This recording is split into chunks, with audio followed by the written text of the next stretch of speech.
Hi, you're listening to The Sociology Show, a podcast about absolutely anything to do with the wonderful world of sociology. Whether you're a teacher, a lecturer, a student, or just taking a passing interest, this podcast will look at a range of issues from social class, ethnicity, gender, sexuality, religion, crime, education, and anything else that sociology has to offer. My name is Matthew Wilkin, and each episode I will speak to someone working in the field of sociology and let them explain all about their own interests, their research, and their experiences.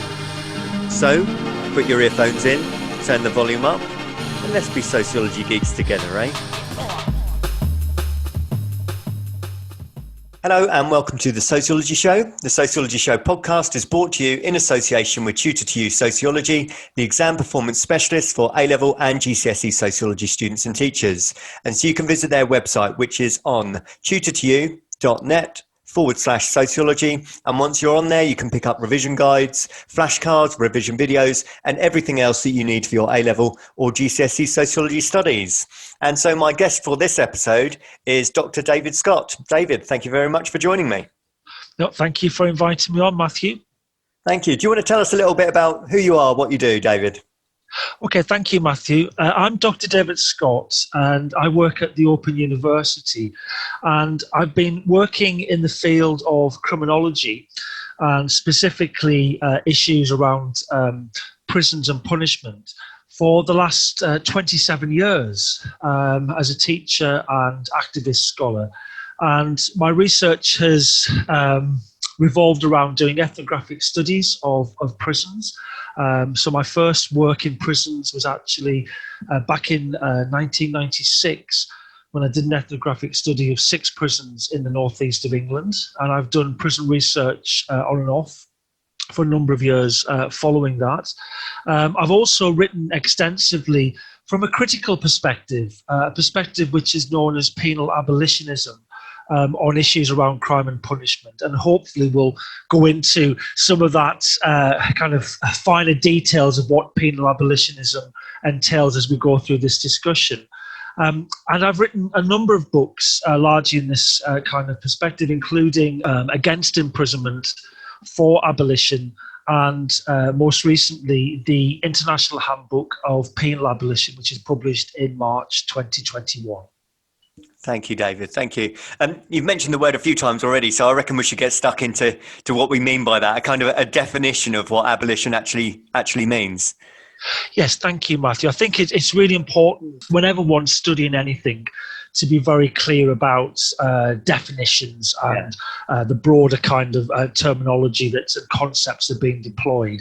And if I maybe just start with a very broad definition, understanding of abolitionism. And what I mean by this is penal abolition, the penal referring to issues around prisons and punishment and penalisation and things like giving a penalty and so on and so forth.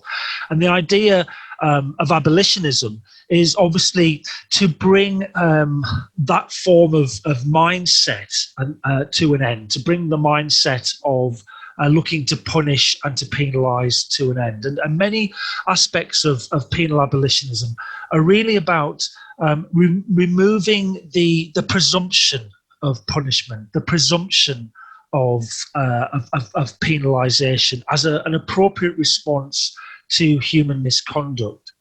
And abolitionism, penal abolitionism, draws upon many different kind of theoretical and political and moral approaches, but they're all largely brought together by the sentiment that rather than actually making things better, rather than actually providing solutions, institutions of state punishment and institutions of social control more broadly often make situations worse. Not only do they fail to effectively meet the needs and requirements of people who've been victims of harm and social injustices and criminal injustices, but actually they're likely to deepen forms of social and other forms of kind of injustice in a given society.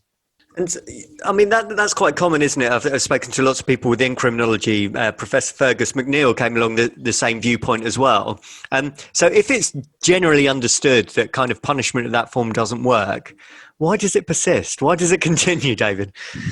Well, it's a really good question, Matthew, because this is the kind of the $1 million question, in fact, and you've kind of already kind of indicated there that there's a broad consensus among people who study and engage with issues around crime and punishment that this is something which doesn't work. That actually we seem to be persisting with practices that, on the face of it, or at the very least in terms of the aims that they propose to be what they are justified about, do not seem to actually add up. So this notion, and again you've cited Fergus's kind of contribution there, it's widely recognised by criminologists and sociologists that these institutions like prisons, but more broadly the kind of other forms of state kinds of punishment, that they actually don't seem to do what they claim to do. And this has led to sociologists and criminologists and abolitionists to actually propose that maybe there's something else going on here. And it was actually one of the key questions that I put together for my book, Why Prison, back in 2013, was exactly this kind of point, Matthew, which is, why is it that the prison persists? Why is it that we continue to believe that prisons and punishment are actually going to be things that have a social utility, things that are likely to mend wounds, that are likely to repair and heal, or at least to actually provide and generate safety for people in society? Why do they continue when they continue to do something which is very different to that? In fact, prisons has been identified from as early as people like Peter Kropotkin, writing in the 1880s. They're likely to actually generate criminals. Prisons become schools for scoundrels. They actually make people more likely to engage in criminal activity rather than lead to things like rehabilitation. So what various different criminologists and abolitionists have started to look to is, well, do prisons and punishment do something else than what their aims are? And this has led to people like, most famously, people like Peter Kropotkin, but also more recently people like Michel Foucault, to argue that perhaps there's something else going on here, and maybe prisons and punishments doing something which seems to serve some element in society that seems to actually have some kind of function for an advanced capitalist society. And most notably, what these thinkers have argued, and others, is that prisons and punishment seem to be particularly effective at actually generating an outsider group, a people who we can actually blame our problems for, and that this may well be a way of actually distracting attention away from the harms of the powerful. And indeed, it creates a sense of enemy, a group of people who we should be looking to regulate and control, who are actually relatively powerless and have done relatively minor infringements. The vast majority of people over the history of the last 200 years who've been sent to prison have been so for property offences, relatively minor property offences. We have seen in more recent times increases in people who've been imprisoned for violence, and that's certainly something which we might come back to a little bit later on in terms of this issue of violence and how we respond to violence, and how prison perhaps even perpetuates issues around violence in society. But that broader point from various different writers in the abolitionist and indeed other traditions within the sociology of punishment indicate that prisons and punishment are a way of constructing an enemy, somebody for us to blame, somebody for us to actually to look to control. And indeed, that gives, as I mentioned, not only that distraction away from the harms of the powerful, but also gives the indication that the government is doing something to protect us. It gives us a sense that by having a strong, what's known as a law and order ideology, having a strong sense that the state is there to protect us by punishing these enemies, that ultimately we are in a situation where, irrespective of the fact that prisons fail on all of the grounds that they claim to do so in terms of helping the people who are actually sent to prisons, or indeed meeting the needs of victims, they seem to serve an additional kind of aspect or additional kind of function in which they construct a relatively weak group of people as the enemy and the dangerous. And that is something which then has some political utility in wider society. It's kind of Durkheim talked about, it sets a boundary, doesn't it? That if people can see the punishment, that it should act as a deterrent to stop people doing it. But are you saying that's not necessarily the case?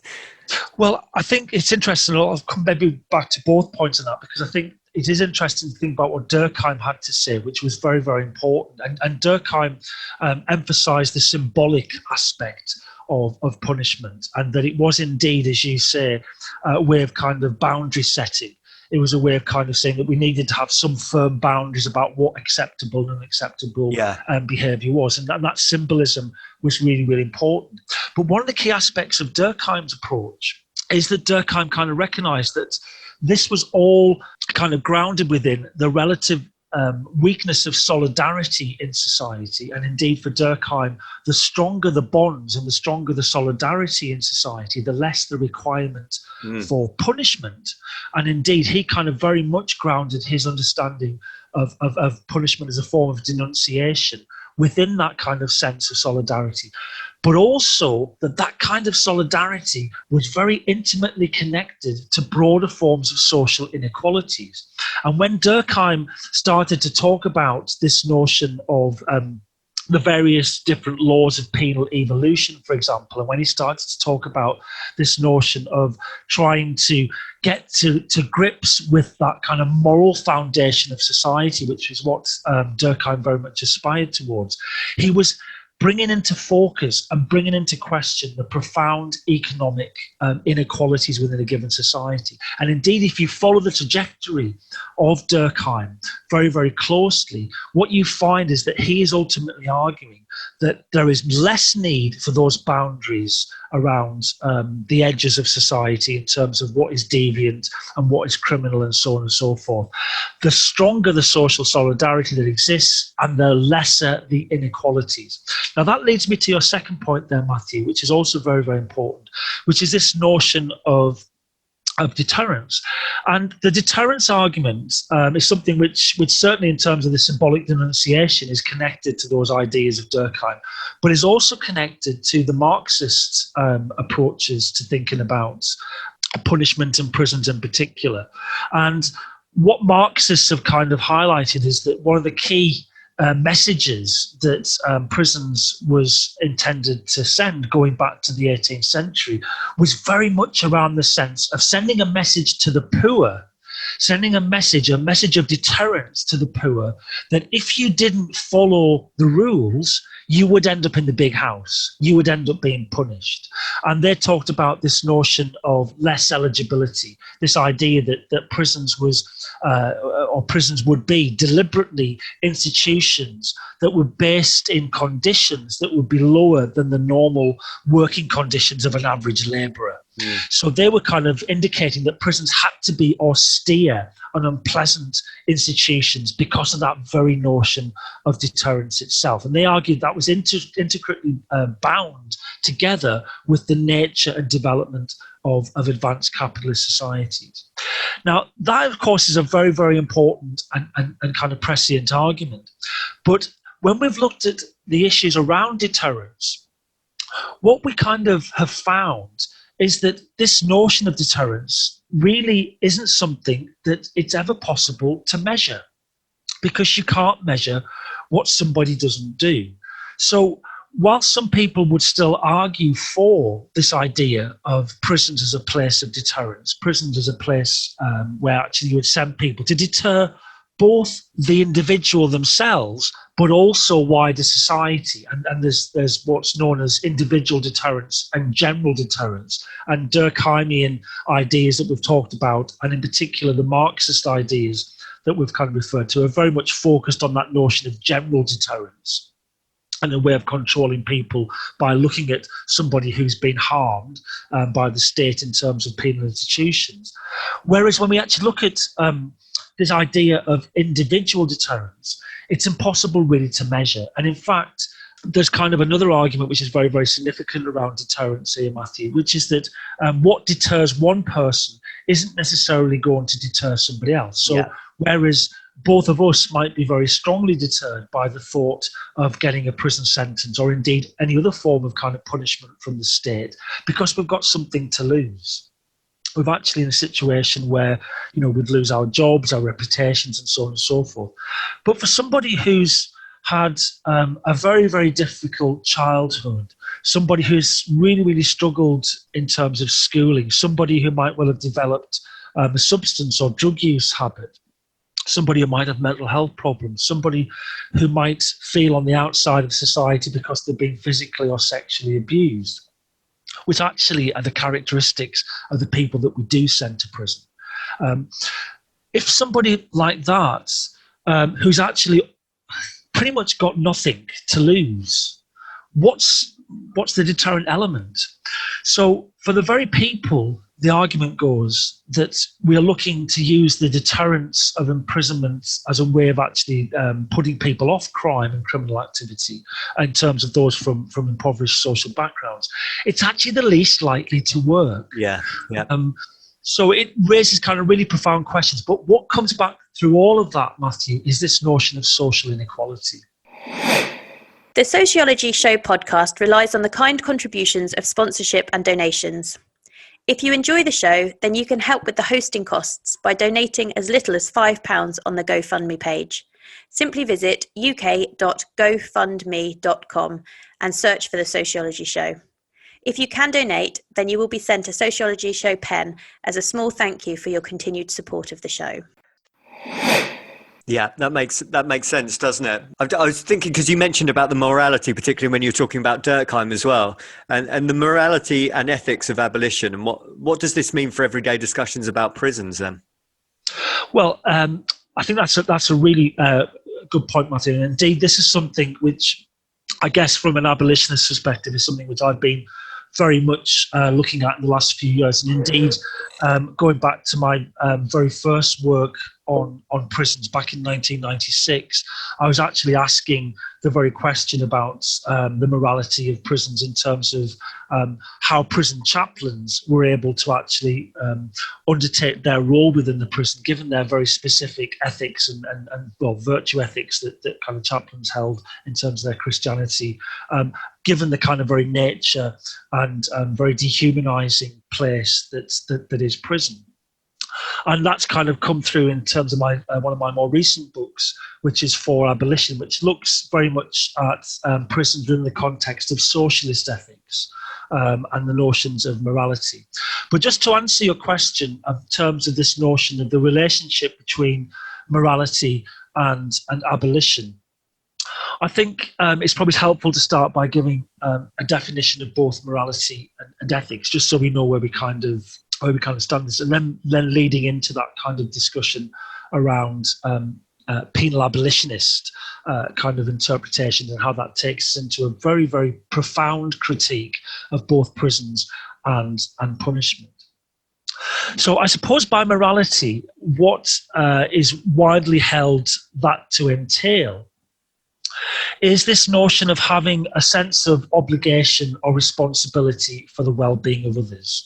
It's not something that we necessarily learn. It's not something that we kind of have to have classes on in terms of that sense of our sense of obligation for treating other peoples with dignity and respect, treating them like a fellow human being of worth, and that we have some sense of obligation to reach out and to help other people if we possibly can, and we're in a position to do so.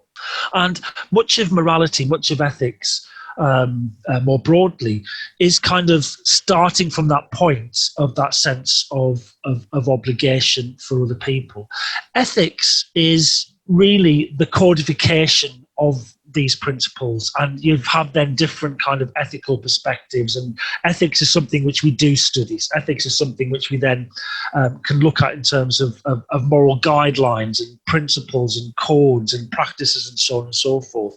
But morality is much more simply to do with our senses and simply to do with our feelings and obligations for responding to other human beings as our equals, and to treat them in a way which is very much consistent with that notion of a human being who is a dignified entity, who has certain aspects of their humanity which should be respected. And when abolitionists take either these notions of morality or these notions of ethics, and they apply them to both the broader principles and justifications of punishment, but also the very daily practices of the prison place, then what that approach to morality and what that approach to ethics kind of leads to is a profound dissonance between those ideas that we should be looking to treat people as fellow human beings and what happens inside prisons. Because one of the things that seems to be the case is that prisons are a form of negation. They're a form of removing and denying and neutralizing that basic sense of having some kind of connectedness and some kind of responsibility and obligation to help people. And you find that in all sorts of different ways in terms of prisons. First of all, prisons are institutions which are predicated upon deprivation. So rather than actually having that moral sense of obligation to help somebody and to ultimately kind of look to meet their need, prisons are predicated on the removal of various different aspects of human well-being. They're based on deprivations in terms of not just the deprivation of liberty, but also in terms of deprivation of various different goods and services, deprivation of heterosexual sex, and so on and so forth. They're institutions which are all about taking away various different things. And indeed, some abolitionists have gone as far as to say that prisons are institutions of social death. And when they talk about this notion of social death, they go back to the ideas of people like Orlando Patterson, writing in the early 1980s about slavery. And what Patterson kind of pointed to, again, drawing upon a kind of a broader notion of dehumanization and the removal of these senses of obligation to treat people as fellow human beings, he noted that slaves were people who were estranged from their families, they were removed from their family context. There were people who ultimately were subjected to violations of dignity, that they were humiliated and treated in a powerless manner through the kind of notion of slavery. And also they were subjected to various different forms of violence. And what I point to in For Abolition, and something which has been pointed to most notably by a number of American penal abolitionists before that, is that when you look at the kind of the history of prisons, the reform prisons in England and Wales and indeed elsewhere since the early 1800s, you find these characteristics. You find this negation of that moral obligation, and you find that prisoners and people who have been placed on the outside of society, the outcasts of society, become people who are not just unwanted, but are also people whose voices are no longer heard, who are no longer recognized as important and valuable people in society, that they're people who are kind of are dead in the sense that they are seen of no value and no worth. But that notion of social death also kind of leads us to the fact that prisons have been profoundly institutions of violence, whether that be in terms of physical violence perpetrated by prisoners or indeed by prison officers, or the very kind of violence of what we think of in terms of the deprivation of need, the harms that are kind of not so physical but are emotional and psychological that are wrought upon prisoners. You then look at this notion of this natal alienation, as Orlando Patterson put it, but this what we might describe today as kind of estrangement, being estranged from places and people. And of course, prisons have always been about that. They've been about estranging individuals, taking them away from their family, taking them away from their loved ones, and placing them into a state institution where they are separated and isolated, putting them into a place which is very, very unlike home, which has no kind of sense of growth and well-being, which is insipid within the very kind of idea of that kind of institution. And then also being subjected to petty humiliations and violations of dignity, which is something which, again, that notion of the less eligible subject, the prisoner as somebody who should be basically treated in a worse way than the kind of conditions that exist in the outside of society. Well, one way of doing that is to psychologically humiliate. And many of the practices that we find of penal incarceration are actually grounded in that sense of not just separation, but also in terms of leading and resulting in that notion of social death. So that brings us to this sense that there is something profoundly problematic between holding what seems to be a basic, innate human sense of morality, that notion of well-being for other people, and then the very daily routines and practices of the prison place. But the abolitionist notion of morality goes even further than that. I'll just give two further very, very brief examples of what that notion of morality might well entail.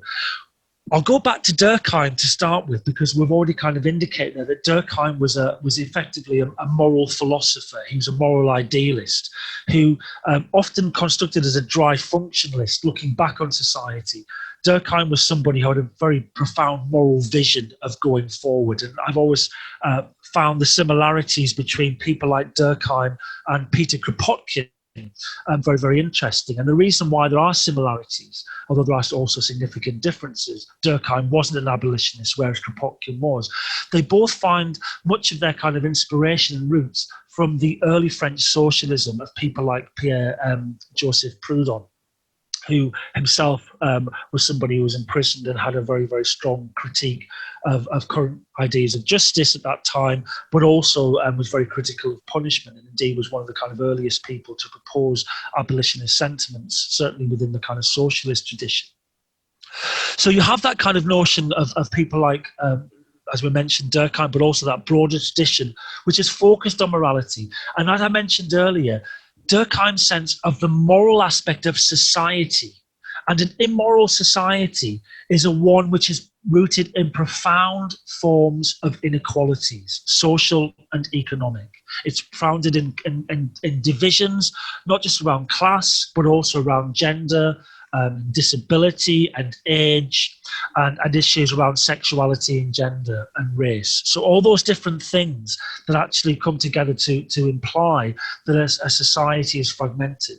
And abolitionists point to the fact that in those kind of societies where there's a profound sense of moral malaise, that you have these real difficulties in terms of actually trying to kind of find solutions for society, because it becomes less important if you have a society fractured and without a sense of solidarity and fellowship and a sense of human connectedness. It becomes less important to find solutions in which you actually bring together society. Indeed, in a deeply divided society, you often try and police and control those divisions and to regulate those divisions rather than actually to remove them. And that's something which abolitionists have argued is very, very important when thinking about that wider notion of why prisons continue to exist. So again, we're going back to that first point that we discussed a few minutes earlier. And then there's the third element, which I just want to briefly touch on. So we've mentioned there the notion of the prison place and the kind of the issues that are difficult in terms of meeting the requirements of morality. We've talked about wider society and the issues of a moral malaise in society and why that has implications in terms of the level and extent and forms of punishment that exist within that given society. And then you have the notion of the moral discourses and the moral language and the ethical kind of arguments that come to the forefront. And this is why criminology is so interesting, because criminology, and indeed what sociology was originally envisaged, certainly going back to the late 19th century, it was envisaged as a moral science. It was the science of morality. And criminology, perhaps more than any other aspect within the kind of broader different approaches of sociology, and certainly the sociological, criminologically inspired perspectives and ideas and so on and so forth, it has more in that remit of a moral science than any other, because crime and punishment, the notion of crime, and the idea and justification of punishment are profoundly moral issues. Indeed, when we start talking about that idea of crime and criminals, we are effectively kind of bringing together a sense of moral judgment, a sense of what is and what is not kind of a wrongful and harmful and potentially dangerous form of behaviour.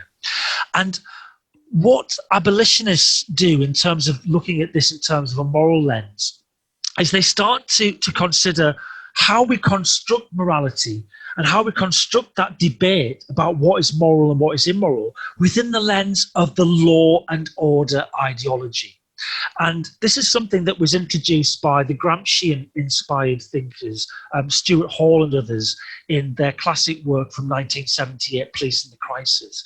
And what they pointed to was that there was a clear moral agenda and a moral kind of ideological persuasive agenda which underscored the way in which prisons were being deployed from the 1970s onwards. You could argue that it existed a long time before that, but they were particularly interested in what became the context of the rise of Thatcherism and the kind of shiftward away from a social democratic form of political economy in the UK towards a more what's known as a neoliberal or liberal market economy, which is focused more about generating profit than about the welfare and needs of individuals in society.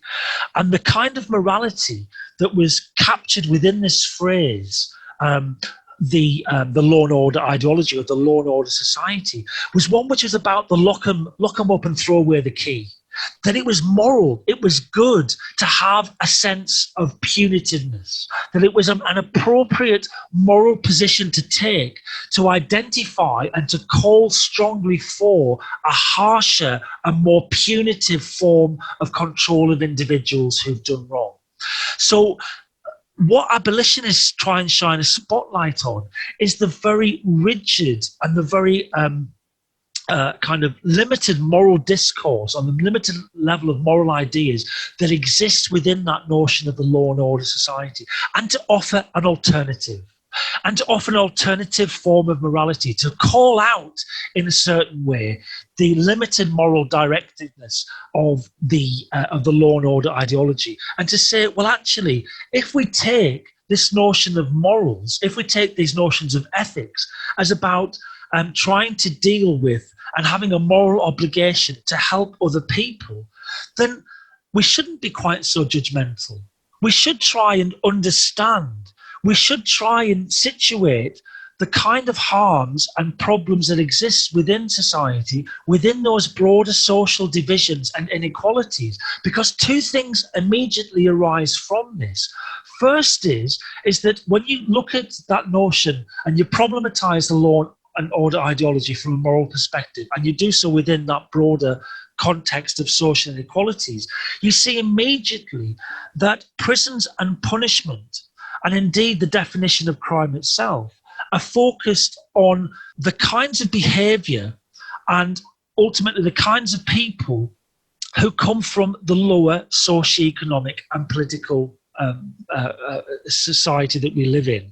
That effectively, by looking at this in terms of the very focus of the criminal law, the very focus of prison and punishment, and indeed the kind of crimes that become defined as such through the state, you see the sense of the criminal law and punishment and crimes and punishment being directed towards the poor.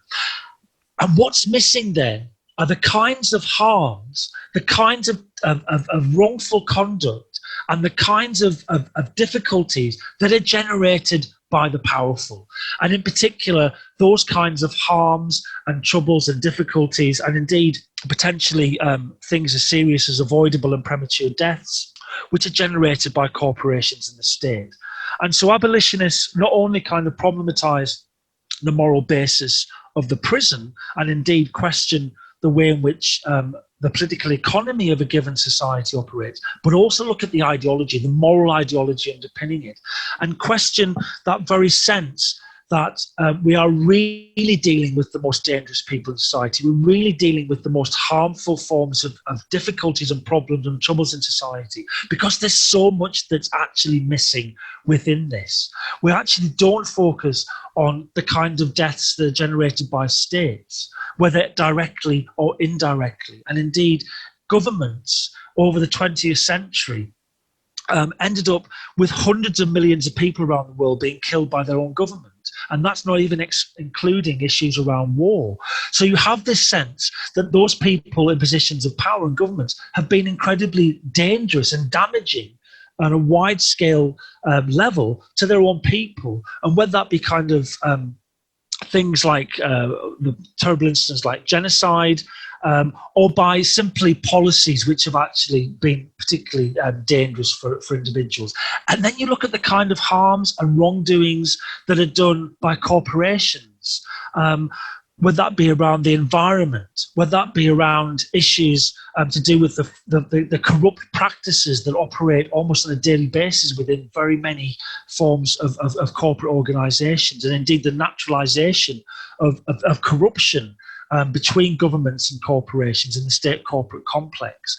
These are all things which, by starting from a moral perspective and by looking at the problems of the law and order society, start to come to light when one does so from an abolitionist perspective.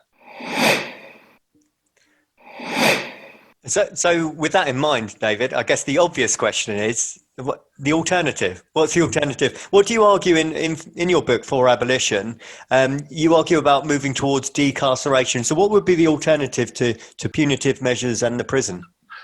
Yeah, thank you, Matthew. I think that's a really really important point, because I think I've just laid out there to you this notion of where the kind of difficulties arise, and also kind of some of the normative ideas in terms of morality that I think we should be using to judge and to critique that kind of society. But how do we actually move forward? Well, I think there's a number of different things that we need to actually do. I think the first thing is we need to have a realistic debate and discussion about both crime and punishment. And I think that means starting with the very points I just finished with earlier about questioning that law and order ideology and questioning the kind of harms and wrongdoing that's criminalised and penalised in the kind of societies that we live in.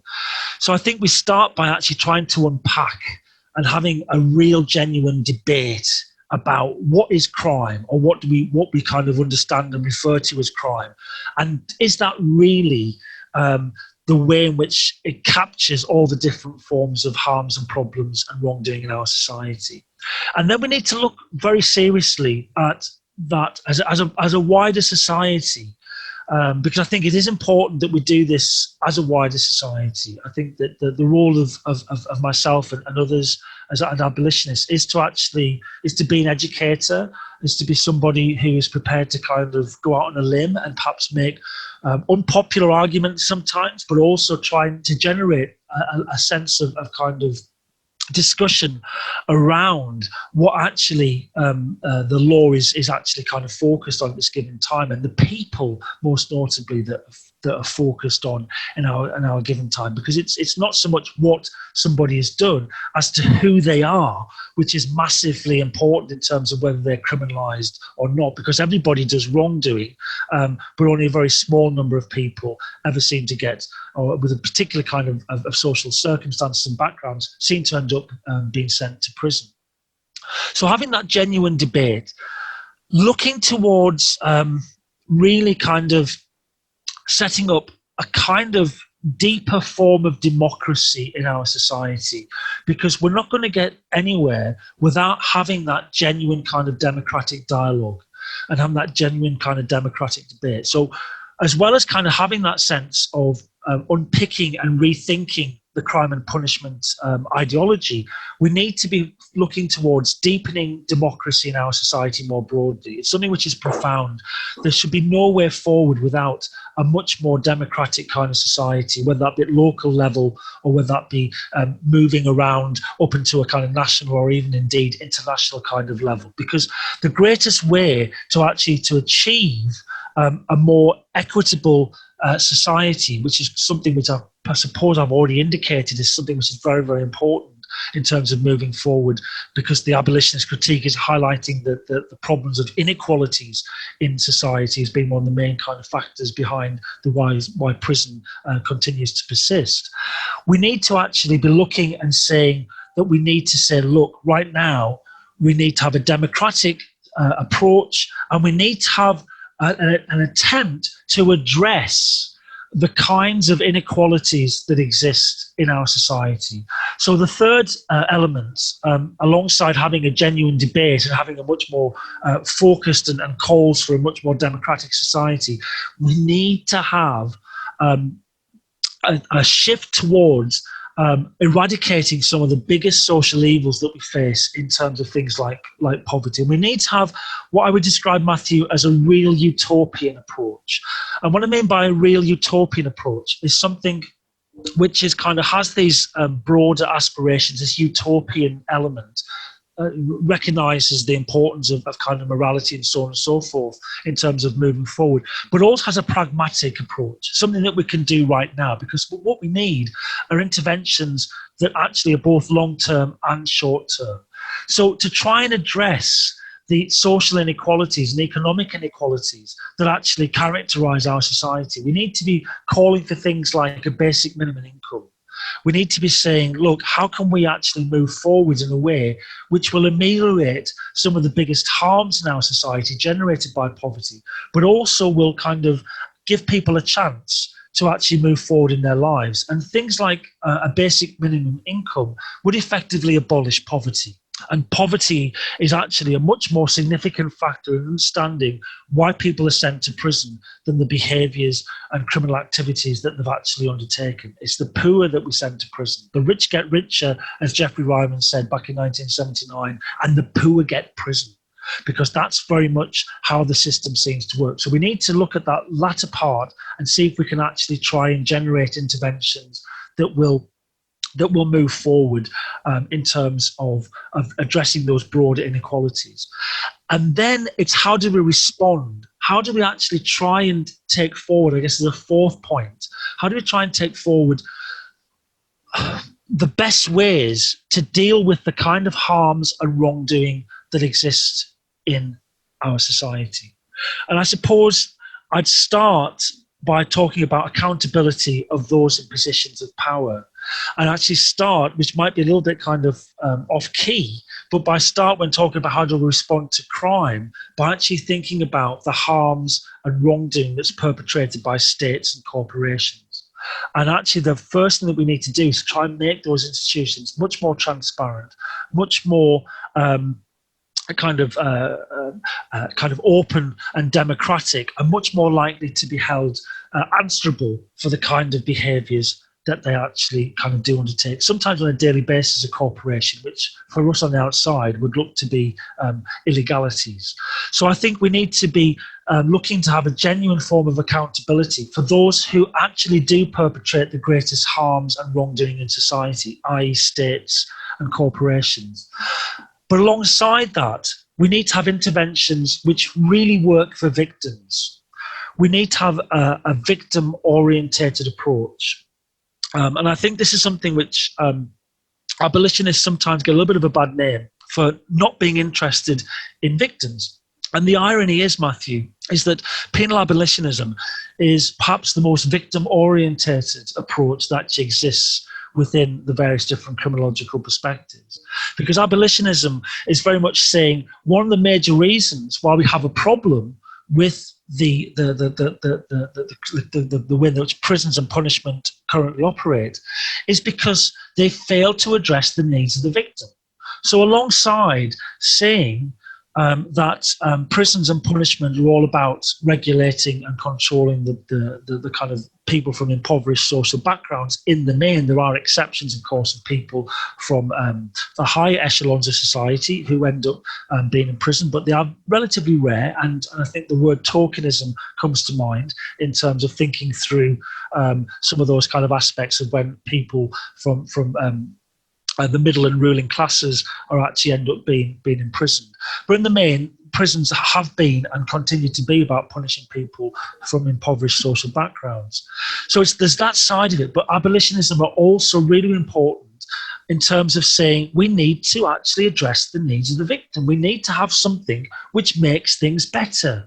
It's not just about those notions of deterrence, which you mentioned earlier. It's not just about those notions of, we'll sometimes try to justify prisons through incapacitation and so on and so forth. It's not just about having a retributive mindset where we think we should be focused on punishment because punishment is a value in its own right. And what I think I've been trying to argue all the way through this discussion is that from a moral perspective, retribution, which is all about hurting people and injuring people, it has a real problem in terms of meeting up with that basic premise of morality, which is about our obligations to care for and have some sense of responsibility for the well-being and care of others. So by thinking about that very notion of morality, by saying that abolitionism is a victim-centered approach, is actually really, really kind of consistent with that. Because by saying that we're looking to help people to try and heal wounds, to try and find ways and means of actually trying to address somebody who's been harmed through what's currently kind of defined as a criminal harm, that i.e. that it's kind of is prescribed under the criminal law, that by saying that we should be focused very much on that is profoundly consistent with that moral premise that I mentioned right at the very start, that morality is about the well-being and our obligations for the well-being of others. It's consistent with that, whereas punishment isn't. Punishment isn't consistent with that basic moral premise, but focus on the victim is. And I think that is kind of, we need to have that much more victim-orientated approach as absolutely kind of central to any way of moving forward. Alongside that, Matthew, we need to have interventions which actually can provide greater sense of safety and protection for society, because prisons are actually not very good at generating safety. We look at the kind of self-inflicted deaths that are generated by prisons. We look at the extent of self-harm that exists within prisons, which basically, certainly for women's prisons, continue to be at record levels and certainly very, very high levels of self-harm historically for men in prison. Rates of self-inflicted deaths in prison are enormous. And we might want to come back to maybe COVID kind of context towards the end, because I think that's something which is kind of, again, raises profound moral questions about what's happening within prisons right now in the context of COVID. But even without the COVID context, even without the current lockdown of prisons and the fact that they're locked up for 23 or 22 and a half hours a day, this is something which was already profoundly damaging for prisoners in terms of their well-being. And that index of that is indeed through the self-harm and suicide / self-inflicted deaths ratio. So we need to have interventions which actually can help to rehabilitate. So I think abolitionists, one of the key elements that's put forward in defence of the prison is that prisons are there to rehabilitate. Prisons aren't very good at rehabilitating people. But we do still need to cling to that idea of rehabilitation. We still need to cling to that idea that we can actually do something that will actually be helpful for the person who's done wrong. That not only repairing and redressing what's actually happened to the person who's been harmed, but also by looking to deal with the perpetrator in ways which respect their dignity and respect their humanity and respect that basic moral premise of actually treating people with respect and so on and so forth as we go forward. Could I ask just a quick question? Maybe this could be the last one to finish off, but what you've just mentioned, I just wonder where we're actually at in terms of the rise of abolitionism as a global movement. Where are we at in terms of popularity or actually making some progress with this theory? Well, thank you, Matthew. And I think, as you may know, I've just recently put together the International Handbook of Penal Abolition with Michael Coyle. And this book in itself has 60 contributions from 6 different continents. And actually, it's a varied, dynamic social movements or social movements that exist with abolitionism today. We have to be honest and note that abolitionist ideas go back centuries. And abolitionist ideas have generally kind of emerged when any group has experienced forms of state repression and domination and have resulted in members of their group being imprisoned. So whether that be around class and socialist kind of ideas, whether it be around notions going back even earlier than that, around Christianity and their ideas around kind of prisons and punishments, whether it be looking at various different black liberation groups, whether it be looking at LGBTQI groupings or transgender kind of groupings today, or disability groupings, what we find is any group that's experienced state repression will often have ideas within it which actually talk about abolition. So abolitionism is a very, very old idea, and it's something which we're only just starting to recognise now, that there are various different traditions in abolitionism that go back centuries, and we're starting to almost kind of excavate many abolitionist ideas that have remained hidden indeed for a long, long time. Abolitionism perhaps really kind of kicked off in Europe and the United States in the 1970s. As a kind of theoretical perspective, as an academic perspective in terms of what people will be reading in terms of academic books. And it had a relatively high watermark in the late 1970s and kind of early 1980s. And this was for 2 reasons.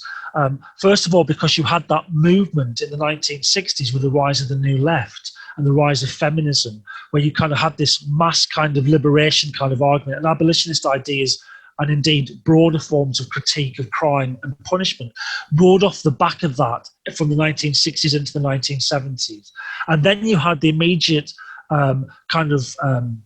responses in the early 1980s to what was seen as quite an authoritarian state emerging. It's certainly in many parts of Europe and the United States, with the adoption of a much harsher form of political and economic doctrine of neoliberalism. So you had these kind of moments where, for both in terms of both aspirations of liberation in the 1960s and 70s, abolitionism came to the forefront. And then in terms of the kind of repression coming down in the 1980s, you had this kind of emergence and development of abolitionist ideas in academic discourse. As I say, they've existed in political and moral writings for literally thousands of years. Now, where we are today is also really, really interesting. And we talked, I guess, about just a moment ago, very briefly, that sense of the COVID and the repression and people kind of really, in the current lockdown, getting a sense, particularly in prisons, of just how authoritarian regimes are, and the fact that prisoners have been, for many, many months, in fact, for nearly a year, have been, in the main, most categories of prisoners have been denied access to family members. It's led to kind of a significant kind of increase of kind of arguments around abolitionism within the specific context of prisons. And I think that's been really interesting. There's been lots of discussions over the last few months about that kind of abolitionist kind of idea. And indeed, myself and Joe Sim were invited to give evidence to the High Court in April last year in what I believe is the only prisoner legal case on COVID-19. And we're, of course, quite explicitly come from an abolitionist perspective, in that we argue that there's no moral defence of prisons, and that prisons therefore should be only used as a last resort, and we should only do so with a great deal of moral regret. We should do so with only enormous sadness, and a sense that actually we've tried everything else that's possible, and if we have to punish, then we shouldn't do so with any glee, as you would get, for example, in the law and order ideology that I mentioned earlier. So Joe and I kind of contributed to that legal case, and that was something which, again, was interesting to see that abolitionist ideas were being even kind of aired in the High Court. So that's one element. But another thing that's come through, which is incredibly important in terms of abolitionism right now, is the reaction of Black Lives Matters and the global movement that was generated following the death of George Floyd in the United States last year. And what we've seen since then is a mass interest in terms of kind of abolitionist ideas in universities, and a really big kind of interest in grassroots movements about abolitionism. So from a social movement perspective, abolitionism is something which right now is something which lots of people are very interested in, and lots of people want to know more about, because it's something which, particularly the abolition of policing, which in truth, with the exception of a couple of people like Alex Vitale, who wrote a book called The End of Policing a couple of years ago, there hadn't been an enormous amount of discussion on for quite a number of years about the end of policing and kind of the abolition of policing. And that notion about black deaths in prison and black deaths in prisons, these have kind of generated, again, a kind of a sense of liberation movement, which is kind of promoting again the idea that we should be living in a world which isn't focused on repressive state controls and isn't focused on punishment. In terms of the political agenda, because I suppose that it's not just about the academic debate, it's not just about the social movement, it's also about where governments are. And the truth is, Matthew, abolitionism won't come from above. Abolitionism will only come from below, just like abolitionism of slavery had to come from below. It's only by people mobilising together that will ever actually come towards an abolitionist objective, which is why those liberatory movements are so important. And indeed, why it's kind of significant for us to make those bigger arguments in these kind of media debates, because we have to try and persuade, and we have to, through dialogue and discussion, try and transform the current common sense around the law and order ideology, and try and construct an alternative way of thinking about the moral aspects of harm and wrongdoing. It's only by doing that, and by generating that from below, that actually we will see the kind of changes that are needed in terms of a society which is based upon a victim-orientated approach, and one which is focused genuinely on the rehabilitation of people who've done wrong. And they're the kind of, that's the truth of it. I don't think we'll get abolition from above. But governments, ironically enough, have actually sometimes taken on board aspects of abolitionist ideas. So you have various different prison ministers who are certainly interested in listening to ideas about radical reductions in prison populations. And you even have certain ministers at times recognising that certain categories of people, like children, shouldn't be in prison. So there's the End Children Imprisonment campaign, which is going on, which again has dialogue with discussions of both the Labour Party and the Tory Party ministers. And then you have even people like the former Minister of Justice, David Gauke, who came out and pretty much talked about, before the COVID crisis and indeed before Brexit, talked about the notion of having the abolition of sentences for people under 6 months, and the basic abolition of short-term sentences. So even there, even in the kind of the echelons of Whitehall, you have certain aspects of abolitionist ideas taking root. Thank you, David. That's really, really, really interesting stuff, and fantastic to hear that some progress is being made, even if it's not quite where we want it to be. Could I ask you to finish off by letting the listeners know how they can find out more about you, or if they're interested in purchasing the book For Abolition, or any of your other works as well, for that matter?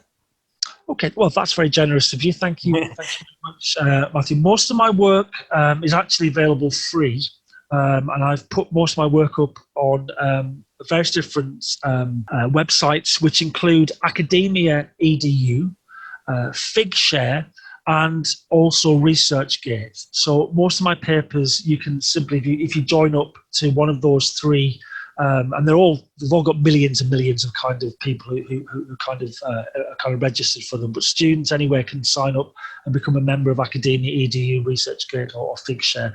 And I've got about 200 of my papers are available on there for free. But my most recent books, in particular Against Imprisonment, which was published by Waterside Press, and For Abolition, which was also published by Waterside Press, you'd need to probably go to one of the kind of online bookshops, and I know we have the kind of now ethical bookshops that kind of available online, but also you can get it by any good retailer of books should have copies of those. And my most recent book, sadly, is only in hardback at the moment. It's very expensive, but the International Handbook of Penal Abolition will, we hope, within 2 years, becoming a paperback, and therefore will be something that people can actually purchase at a more reasonable price. But if anyone is interested, please do kind of say to your tutors if they might consider a library purchase for their higher education or further education college, and that would be just wonderful if people could do that. Thank you. And people can follow you on Twitter. I'm just going to read out your handle at DGScott2. That's it. Thank you so much, Matthew. Great. Excellent. And apologies for the background noise if you heard the puppy yapping or snoring at any point. Apologies. Oh, well, it's all part of life, so I'm very pleased if a bit of snoring and yapping, always kind of nice, and a bit of, it's real life, isn't it? So that's great stuff, Matthew. No problem on my part. Thank you. Thank you once again, David. Really appreciate it. The Sociology Show podcast relies on the kind contributions of sponsorship and donations. If you enjoy the show, then you can help with the hosting costs by donating as little as £5 on the GoFundMe page. Simply visit uk.gofundme.com and search for The Sociology Show. If you can donate, then you will be sent a Sociology Show pen as a small thank you for your continued support of the show. Thank you for taking the time to listen to the podcast. If you would like to contact the show or be interviewed, then please email the sociology show podcast@gmail.com.